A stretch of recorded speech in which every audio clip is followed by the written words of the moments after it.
Mayong adlaw nga igsuon ko diha ni Kristo karon aton usab nga pagahisgutan ang mahitungod sa tradisyon.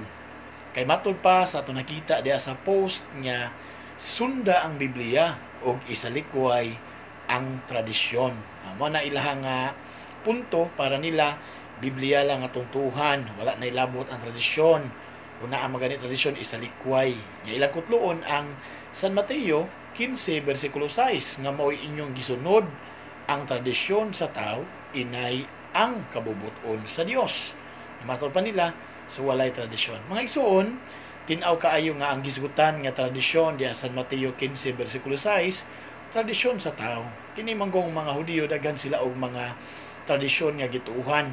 Usa sa mga gisaway pag-ayo ni Kristo kadtong mahitungod sa dili pa sila mukaon, kinahanglan nga adunay proseso sa mga pagpanghunaw sa dili pangkaon.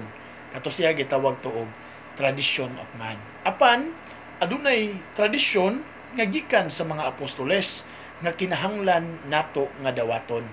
Diya sa 2 Tesalonica 2:15 si San Pablo miingon, hupti ninyo ang tradisyon nga among gikabilin kaninyo pinaagi sa wali o sa sulat. Tinaw mga igsuon nga aduna di ay tradisyon nga gihisgutan diha sa balaang kasulatan. Again, 2 Tesalonica 2:15. Unya nidason pagyud si San Pablo diha sa 2 Tesalonica 3:6 sa King James Version mga igsuon.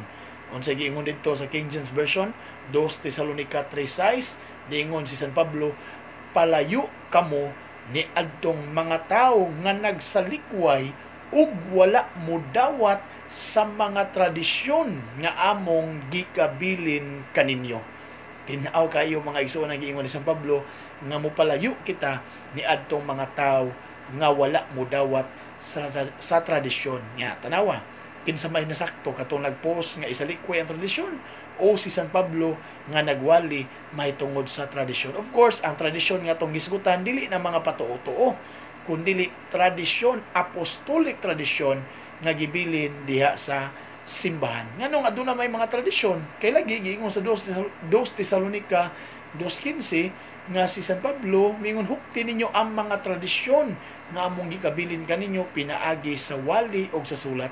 Ang sulat mga igsoon apila niha ang balaang kasulatan. Nya na ay giwali, wala na masulat. Yani si San Juan mingon San Juan 21:25, nasayod ako nga bisan ang tibuok kalibutan kung gisulat pa ang tanan nga gibuhat ni Hesus dili igo nga kasudlan niini.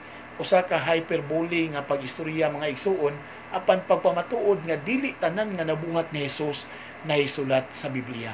Diya sa unang 2 Juan 1:12 mga igsuon ug sa 3 Juan 1:13 nagisgot diha nga adunay gusto unta nga isulti si San Juan apan wala niya giagi sa sulat kundi iyang giwali sa pag-abot niya didto sa dapit nga iyang nga giwalihan. So tin-aw mga igsuon nga dili tanan naisulat diha sa Biblia. Adunay gitawag nato og tradisyon. God bless mga igsuon.